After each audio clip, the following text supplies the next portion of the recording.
Muhoozi is continuing to put out his threats, and today is coming out to threaten the European Union. The European Union is a pillar in the building of democracy in very many countries. It has a sway. Even when they were attacking Gaddafi, they had an input. So he came out to threaten them for meeting BOBI WINE. In a tweet which was outed by Muhoozi, he came out to say, "We have marked all of them, especially the one shaking Kabobi's hand." That was a tweet which was put out by the CDF.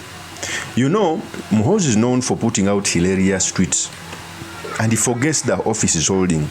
If he was maybe just a citizen, it wouldn't have gotten a lot of attention. But being the CDF and the son to the president, and you tweet such things, you clearly demolish the decorum in the way how we relate with foreigners.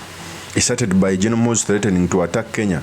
He has been making threats which can bring our country at loggerheads with other countries. So in this episode, I've come to talk about the threats which were made by Muhoozi against the European Union, what it means for our politics, and most importantly, the certain matters we can learn from the politics of our nation. But before I do this, I want to let you know that if you're new to this channel, please subscribe. And if you're watching this video from a different platform, please head on to YouTube, type in Sula Mawagali. There's a lot of content of this nature. If geopolitics and economics is what you want, this will be definitely the right channel for you to subscribe to.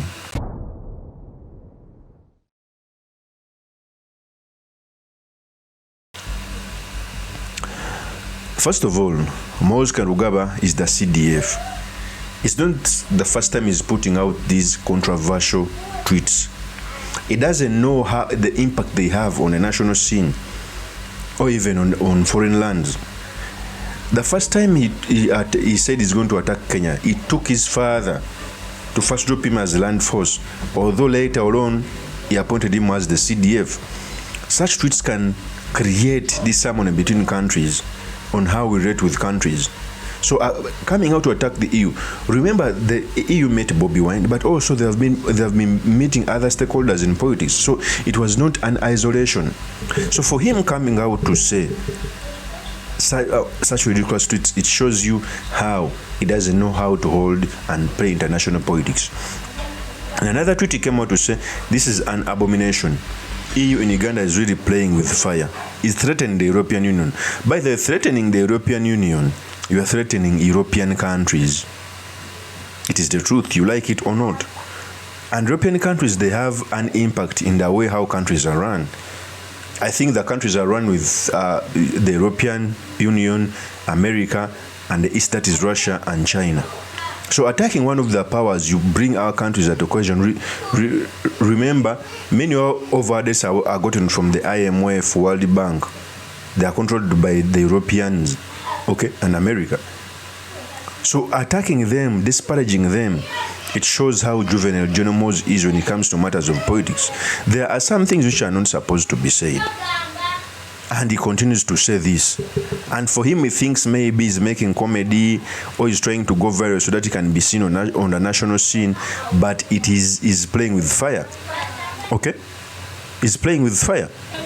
In another tweet, he also came out to say, "I, Muhoozi Museveni, have the power in this country to expel any ambassador I do not like." Those may seem like little statements, but for those who don't know the power the ambassador has, an ambassador is like a president in a certain country, is a representation of a country. That is why even, okay, their headquarters in a country are regarded as that country. For example, you cannot attack any embassy in your country. It's deemed attacking that particular country. So he knows nothing about diplomacy. And for one to run a country, you must understand how diplomacy works, how you should relate with your foreign partners, okay? And Muhoozi has zero experience in that.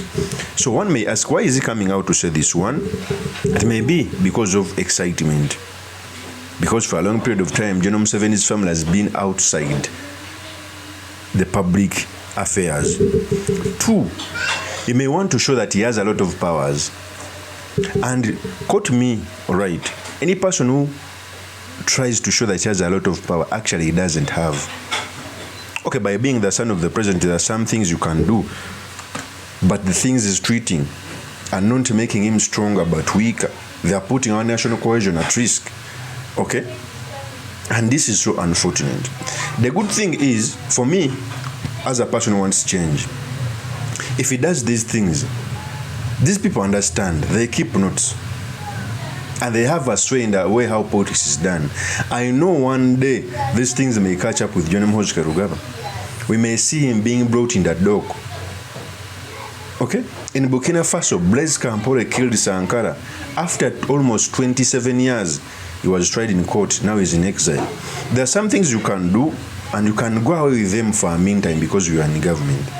But remember, these things are kept. The tweets you put out are kept. Okay? One day maybe they can catch up with you. And trust me, it will not be business as usual. Okay?